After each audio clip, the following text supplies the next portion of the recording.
Bonjour, mon nom est Jonathan. Bienvenue au podcast Ma semaine Star Wars.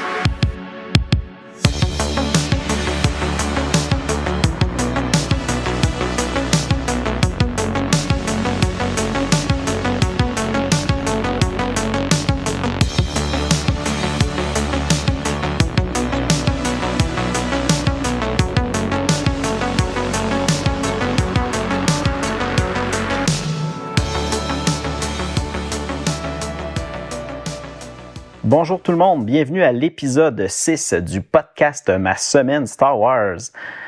Aujourd'hui, on va parler de la deuxième mini-série de l'ère de l'Aube des Jedi qui se nomme The Prisoner of Bogan. Mais avant de commencer ma review de cette mini-série-là, je voulais faire un petit retour sur l'épisode précédent lorsque je vous avais parlé de mes lectures en cours pour la ligne du temps légende, où ce que moi j'en étais rendu et non où ce que nous on est en train de faire la lecture actuelle. Je vous avais dit que j'avais terminé de lire la troisième et quatrième série, si on veut, de Evasive Action, qui est un webcomic qui avait été diffusé sur le site, je crois, de Star Wars à l'époque, mais qui s'était plus disponible. Puis je vous avais dit que j'avais réussi à le trouver sur Internet, mais que c'était vraiment pas simple, puis pour le retrouver et tout ça. Par contre, j'ai oublié de vous mentionner où est-ce que je l'avais trouvé, ce web comic-là. Finalement, il y a un endroit, c'est en anglais, c'est le site StarWarsTimeline.net, qui est un site fait par Joe Bongiorno, qui est un auteur de l'univers Star Wars qui a écrit quelques histoires rattachées à l'univers légende de Star Wars. Sur son site, on retrouve plusieurs soit des histoires qui sont plus disponibles en impression, donc on peut plus les acheter. Lui, c'est comme fait un devoir d'essayer le plus possible de partager ces histoires-là sur son site. Puis aussi certains documents ou histoires qui n'ont jamais été publiés de l'univers légende. Puis je pense qu'il ne s'arrête pas là, il couvre aussi l'univers canon Disney. Puis il y a plein de contenu là-dessus. C'est vraiment un site excellent, là. Je vous le recommande vraiment si vous êtes curieux d'aller chercher plus de connaissances au niveau de l'univers Star Wars. Là, c'est une très bonne source. C'est en anglais seulement, par contre. Mais c'est vraiment bien, là. Ça fait quelques années que je le connais, peut-être 2-3 ans. Puis je vous dirais que j'y vais presque à tous les jours fouiller dans cette... parce que lui, il a fait une ligne du temps en plus, mais une ligne du temps là, des plus extrêmes. Puis il s'est comme donné un devoir de mixer toutes les histoires, les films, les séries TV, les livres audio, les comics, vraiment la totalité de ce qui a été fait pour Star Wars. Puis il a fait une énorme ligne du temps qui mélange tout ça. C'est très, très, très, très, très exhaustif, puis très mélangeant aussi, je vous dirais, là, parce qu'il y a tellement de contenu, c'est assez intense. Puis moi, c'est dans cette liste-là que j'ai trouvé un peu les nouvelles histoires que je voulais lire, que j'avais pas fait dans le temps. Puis j'en ai lu en plus quelques-unes cette semaine pour essayer de m'avancer là-dedans, parce que dans les prochains épisodes qui s'en viennent, je risque d'en insérer quelques-unes que j'ai trouvées intéressantes puis que je vais vouloir vous partager. Mais c'est vraiment des petites histoires obscures, là. Puis c'était un peu sur ce site-là que j'avais vu aussi que dans les deux guides, les Essential Guide to Warfare puis Jedi versus Sith, The Essential Guide to Jedi and Sith, qui avait des textes dedans qui étaient intéressants à lire. Donc, je vais aussi vous partager certaines histoires de ces deux recueils-là, si on veut, ou guides. Aussi, pour vous partager un peu ma lecture actuelle de mon côté, ce que je fais moi dans mes temps libres, comme je vous disais dans les derniers épisodes, moi je suis beaucoup plus loin dans la ligne du temps légende. Je suis rendu après le 3e film. Puis j'ai commencé à lire la série Dark Times. J'étais rendu au numéro 13. Puis le numéro 13 de cette série-là, la mini-série, en fin de compte, c'est 5 numéros, 13, 14, 15, 16 et 17. Elle se nomme Blue Harvest. Par contre, avant de lire cette mini-série-là, je devais lire un numéro 0 de Blue Harvest pour faire comme un peu... c'est une introduction un peu, si on veut, à l'histoire qui va se dérouler dans Blue Harvest. Fait que j'ai lu le numéro 0 cette semaine, puis j'ai commencé à lire les 5 numéros de Blue Harvest, mais j'ai pas encore terminé. Donc, c'est ma lecture actuelle. Pour aujourd'hui, on va s'attaquer à la deuxième mini-série en 5 numéros de Dark Horse Comics. C'est la série, comme je le disais tantôt, de Dawn of the Jedi, The Prisoner of Bogan. Cette mini-série-là, le premier numéro de la mini-série, a été écrit le 28 novembre 2012, encore par John Ostrander et l'illustrateur Yann Duursema. Je me suis un petit peu informé, là, j'ai fouillé un peu voir si je ne trouvais pas la réponse, mais je pense qu'il faut dire Yann et non Juan, comme je l'avais dit, donc je suis désolé. Je me corrige ici. On va faire un petit retour en arrière de la première mini-série. Vu que, comme je vous expliquais la semaine dernière, je ne vais pas spoiler l'analyse actuelle ou le review actuel que je fais, mais je me permets de revenir en arrière de l'autre épisode pour justement faire un lien plus naturel avec la deuxième mini-série. On va se rappeler que dans l'ancien, pour ceux qui l'ont lu, dans la série juste avant de Force Storm, on avait eu un gros combat entre nos 3 fameux voyageurs Jedi, Journeyer, Shekoda, on avait Shekoda,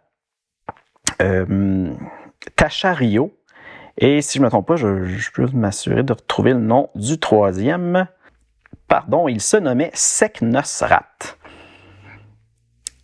Donc, comme je disais, il y avait un combat qui avait été comme fait entre ces 3-là et le fameux personnage mystérieux Xesh. Puis pendant ce combat-là, finalement, les 3 étaient quand même assez puissants, puis ils ont donné beaucoup de fil à retordre à Xesh. Puis pendant le combat, il s'est fait enlever son fameux Force Saber. Oui, un genre de sabre de la force, qui est un peu un équivalent d'un sabre laser, mais de l'époque. Puis à ce moment-là, Xesh s'est enfui, puis il est parti vers la dangereuse abysse de Rue, qui est comme un endroit assez mystérieux sur la planète Titon. Puis il s'est enfui là des 3 autres. Puis là, les trois voyageurs Jedi sont partis à sa poursuite, puis malheureusement, pendant leur traque de Xesh, ils sont tombés sur un ver géant. Puis là, ils se sont fait attaquer, puis ils étaient en plein combat avec cet énorme ver-là puissant, incapable de le vaincre, tout ça. Puis à ce moment-là, Xesh a comme vu un peu qu'est-ce qui se passait avec ce ver géant-là. Puis, par contre, il était éloigné des 3 Jedi en train de combattre. Puis, à ce moment-là, Shekoda, qui avait le fameux le Force Saber de Xesh, décide de lui remettre le sabre laser en espérant qu'il y ait... pas le sabre laser, excusez-moi, le Force Saber. Puis, en espérant que Xesh allait pouvoir les aider, puis leur sortir de cette situation-là qui était vraiment pas bonne pour nos 3 personnages. Finalement, Xesh, après réflexion, décide d'aller combattre et tuer cette fameuse grosse bête-là, ce gros ver géant-là. Puis, il tue, puis finalement, il réussit comme à sauver les 3 Jedi.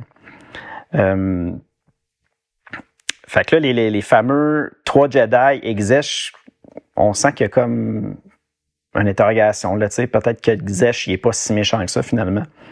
Mais comme je vous l'avais dit dans la dernière mini-série, il y avait présentement une grosse tempête de la force qui était sur Titon. Puis les fameux maîtres Jedi avaient ressenti que cette tempête-là extrême était causée à cause de l'arrivée de Xesh sur Titon. puis c'était de sa faute si il y avait un débalancement dans la force entre le côté obscur puis le côté clair de la force. Donc, il avait décidé d'exiler Xesh sur la lune prison Bogan pour qu'il puisse, si on veut, essayer de retrouver l'équilibre, puis pour que la tempête sur Titon cesse, puis que tout ça se règle. Puis on avait vu aussi que nos trois voyageurs, Jonair, Jedi, ben ils étaient pas d'accord avec ça. Eux auraient préféré que Xesh reste avec eux pour essayer, de lui donner une chance de retrouver l'équilibre. Donc c'est un peu comme ça que la première mini-série s'était conclue. Là, pour la deuxième mini-série, ben on se retrouve 2 mois plus tard. Ça fait 2 mois que Xesh est exilé sur la lune Bogan.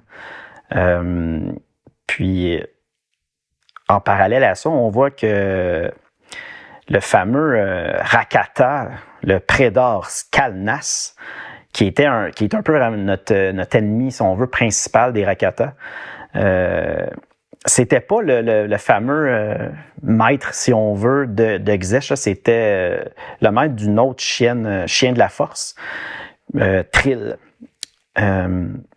Puis ce Prédor-là, c'est juste qu'il avait comme demandé à Xesh de trouver la fameuse planète Titon, parce qu'il y avait beaucoup de personnes qui pouvaient user de la force.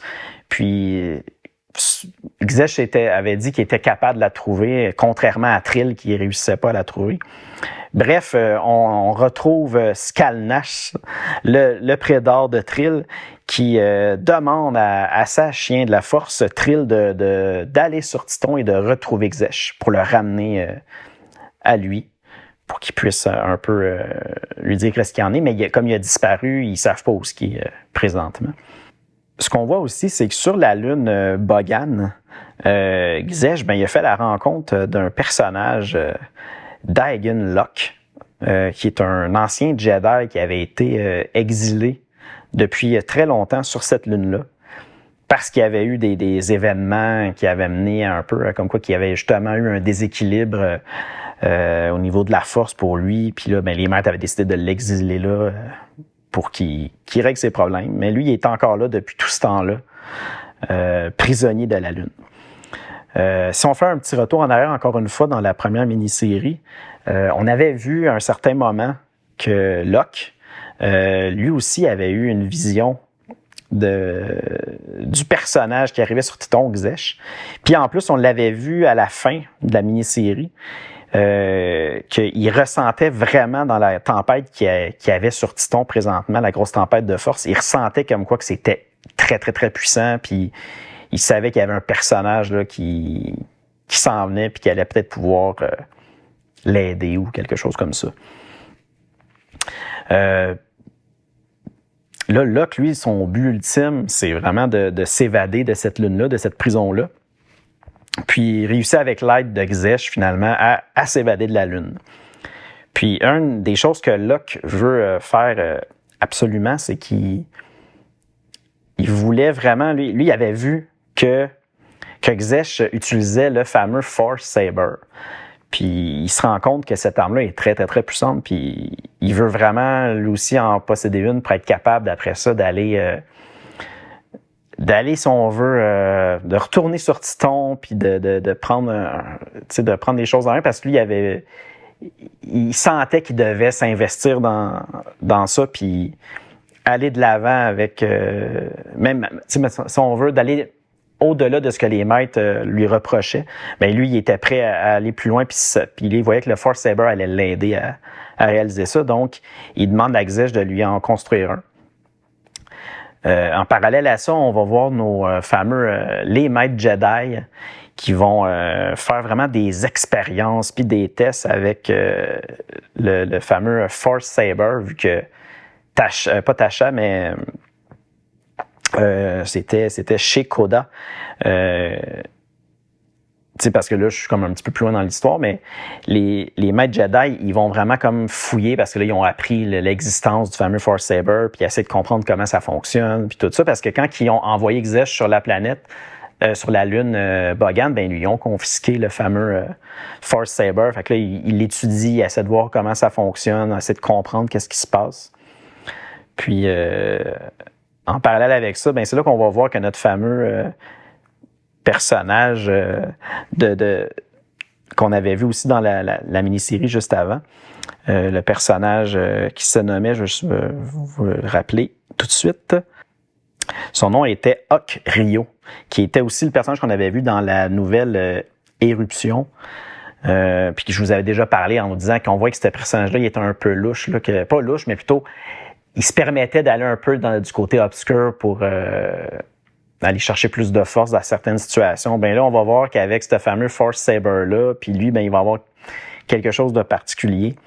Donc, c'est quand même, c'était un bout que j'ai trouvé quand même intéressant. Puis, entre-temps, l'autre personnage, un des autres personnages principaux, Tasha Rio, elle va se mettre en quête d'essayer de trouver des informations sur les méchants, là, les Rakata, essayer de fouiller dans les archives des Jedi, des informations sur ces fameux personnages-là, ces fameux méchants-là, d'où ce qu'ils viennent, qu'est-ce qui se passe avec eux, c'est quoi leur passé, tout ça. Fait qu'elle va tenter de trouver des réponses à tout ça. Fait qu'on va voir en même temps cette quête-là qui va se dessiner. Puis à un certain moment, bien évidemment, les maîtres Jedi, bien, ils vont découvrir l'évasion de Luke et de Xej de la lune prison Boggan. Fait que là, ils vont décider d'envoyer certains de leurs rangers à leur poursuite pour tenter de les trouver, pour les ramener sur la lune. Fait que ça, c'est un peu en gros ce qui va se passer dans cette deuxième mini-série-là. Je peux pas vraiment vous en dire plus parce que, tu sais, là, je suis allé un peu dans l'histoire, je vous ai amené un peu les personnages, mais je vais vous laisser découvrir vraiment l'intrigue principale parce que, tout ça, je vous dirais que ça couvre peut-être là, les 1 ou 2 premiers numéros sans trop aller en détail. Puis, mais je vais me permettre quand même de vous dire qu'est-ce que j'en ai pensé. J'ai quand même bien aimé parce que le personnage d'Aigan Locke, j'ai trouvé qu'il était intéressant. C'est intriguant en plus pourquoi il est là, mais c'est un ancien Jedi, qu'est-ce qui l'a emmené à basculer un peu trop du côté obscur. Fait que là, on va en apprendre un peu sur ça, c'est intéressant. Nos 3 personnages principaux aussi, on va en voir encore un peu plus sur leur vie, dans quoi ils sont bons. Il va se passer certaines petites aventures de ce côté-là. Donc, je lui ai donné une note de 7 sur 10. Je pense que c'est ce que j'avais donné à l'autre mini-série aussi. Puis, vous allez voir, là, sans me spoiler d'avance, c'est pas mal dans ces alentours-là, là, pour ce qui est de l'ère de l'aube des Jedi. C'est bien à date, c'est correct. J'apprécie ma lecture, mais présentement, il n'y a rien qui fait que ça surpasse tout ce que j'ai lu qui s'en vient. Fait que, je sais en tête là, de ce que je me rappelle, il y a des prochaines histoires qui s'en viennent que j'ai vraiment hâte de relire. Celle-là, je l'avais beaucoup oubliée, là, pour être honnête, je me rappelais plus grand-chose. Mais je pense que ça vaut quand même la peine de lire. Là. Je vous le conseille quand même. Puis en plus, l'art des comics, je trouve que c'est beau. L'artiste qui a dessiné ça, il a du talent. Là. C'est quand même joli. J'en ai vu des vraiment plus beaux encore aussi qui s'en viennent, mais c'est bien. Là. L'artiste, il a quand même beaucoup de talent pour ça. Donc, je pense que c'est pas mal ça que je vais vous dire pour The Prisoner of Boggan. Je vais vous laisser découvrir la suite. Sinon, avant de conclure l'émission, je voulais vous rappeler le courriel. Si jamais vous avez des questions, vous voulez m'écrire, le courriel, c'est masemaine-starwars@gmail.com. Ça va me faire plaisir de lire vos questions, vos commentaires. Puis, si jamais il y a quoi que ce soit, je vais y répondre. Depuis, l'émission est maintenant disponible sur Apple Podcasts, Google Podcasts, Spotify, iHeartRadio, Deezer et Stitcher. Puis, je pense que vous pouvez le retrouver aussi dans certaines autres applications, soit sur Android ou Apple. Parce qu'il y en a, je sais, qui vont chercher automatiquement les feeds, mettons, de Apple, tout ça. Donc, vous devriez normalement être capable de retrouver le podcast sans trop de difficultés. Je suis aussi disponible sur YouTube à ma semaine Star Wars. Puis, j'ai fait aussi une page Facebook, encore là, ma semaine Star Wars. Donc, venez voir là-dessus. Je vais partager des fois certaines photos de mes lectures en cours. Je vais aussi publier à cet endroit-là quand je diffuse une nouvelle émission. Puis, je vais mettre cette information-là aussi pour l'instant sur Instagram. Fait que si jamais vous êtes plus des utilisateurs d'Instagram, je vous invite à aller voir sur ça. Puis, c'est encore là, c'est ma semaine Star Wars. La page sur Instagram. Donc, j'espère que vous avez apprécié l'épisode. Prochain épisode, on conclut. Ça va être la dernière mini-série de l'univers de l'Ordre des Jedi. Donc, je vous invite à revenir. Puis, merci. À la prochaine.